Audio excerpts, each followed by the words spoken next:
নমস্কার বন্ধুরা, কেমন আছেন সবাই? আমি মধুমিতা নিয়ে চলে এসেছি পনিরের একটি দুর্দান্ত রেসিপি।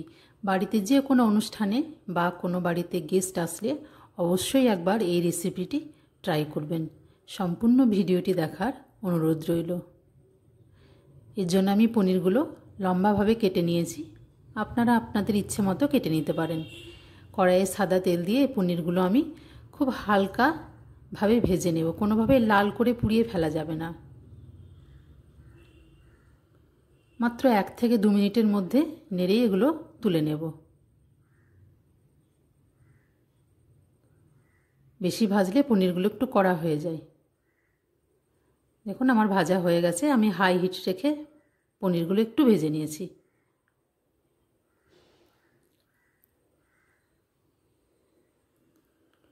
ওই একই তেলের মধ্যে আমি এবার দিয়ে দেব 2টো পেঁয়াজ লম্বা করে কুচোনো।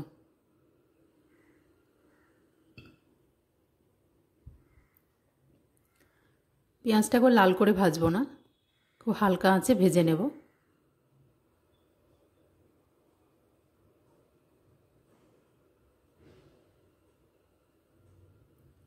পেঁয়াজটা একটু ভাজা হলেই দিয়ে দেব 1 ইঞ্চি মতো লম্বা করে স্লাইস করা আদা।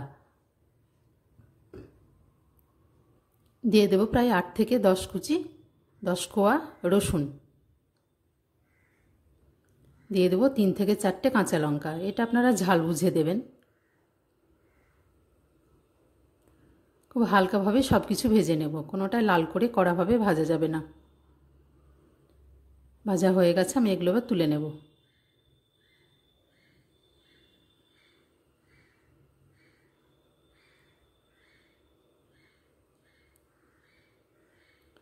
নিয়ে নিয়েছি একটা মিক্সিং জার। সেটার মধ্যে এই ভাজা মশলাটা একটু ঠান্ডা হওয়ার পরে 2 মিনিট পরে আমি এটা একটা পেস্ট করে নেব।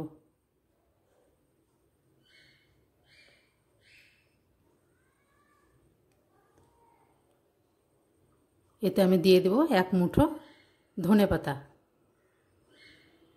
আপনারা চাইলে এখানে পুদিনা পাতাও দিতে পারেন। সামান্য একটু জল দিয়ে আমি মশলাটা পেস্ট করে নিয়েছি। এবার এখানে আমি দিয়ে দেব 2 চামচ টক দই।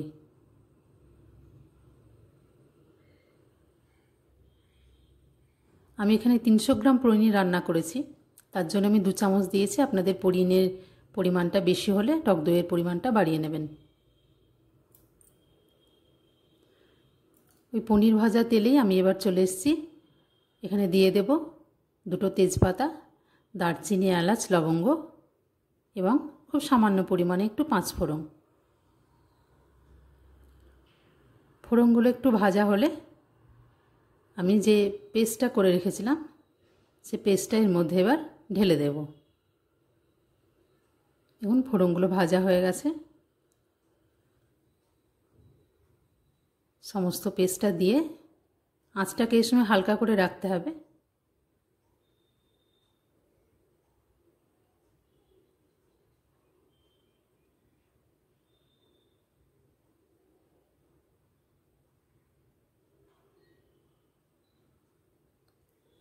এখানে আমি মেশাতে থাকবো যে শুকনো মশলাগুলো।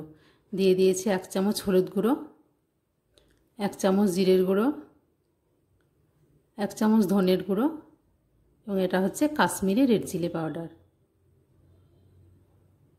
সব মশলাগুলোকে আমি মিশিয়ে নেব।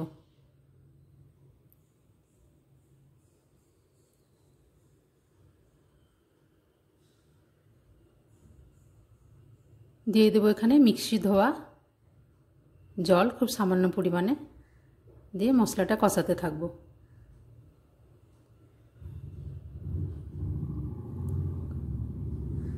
এখানে আমি মশলাটা 2 মিনিটের জন্য ঢেকে দেব।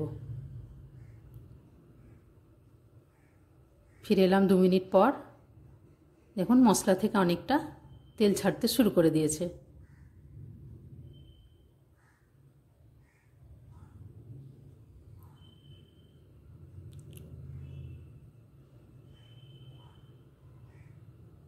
দিয়ে দেবো 1 চামচ মতো লবণ। আপনারা আপনাদের পরিমাণ মতো দেবেন।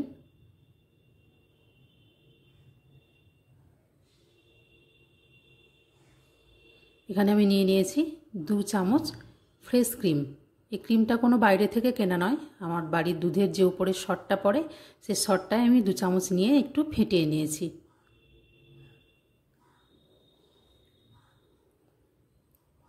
আবার 2 মিনিটের জন্য একটু চাপা দিয়ে দেব। দেখুন মশলাটা আবার তেল ছাড়তে শুরু করেছে। এখানে পুরো রান্নাটাই করতে হবে আঁচটা কমিয়ে। আমি এখানে দিয়ে দিয়েছি 1 চামচ মতো কসুরি মেথি।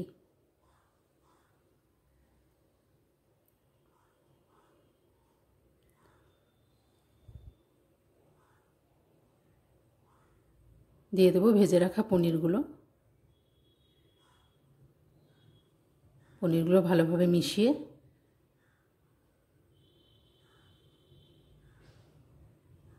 একটু চাপা দিয়ে দেব। আমার রান্নাটা যদি ভালো লাগে আমার চ্যানেলটিকে সাবস্ক্রাইব করবেন, লাইক করবেন, শেয়ার করবেন, বেল বাটনটি প্রেস করে আমার পাশে থাকবেন। এখানে দিয়ে দিলাম খুব সামান্য পরিমাণে জল। আপনি যতটা গ্রেভি রাখতে চান সেই পরিমাণে জলটা দেবেন। খুব 2 মিনিটের জন্য আবার চাপা দিয়ে দিলাম। এখানে আমি নিয়ে নিয়েছি 1 চামচ ঘি। সেই ঘিয়ের মধ্যে আমি 1/2 চামচ পরিমাণ কাশ্মীরি রেড চিলি দিয়েছি। এটা ওপর থেকে তড়কা দিয়ে দেব। এতে কালারটাও খুব সুন্দর আসবে এবং ঘিয়ের ফ্লেভারটাও খুব ভালো আসবে। আবার আমি 2 মিনিটের জন্য চাপা দিয়ে রাখব যেন ঘিয়ের ফ্লেভারটা এর মধ্যে চলে যায়।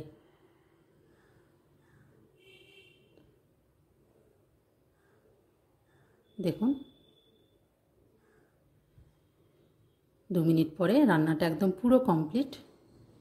আমি একটি প্লেটে আপনাদের সার্ভ করে দেখালাম। ধন্যবাদ।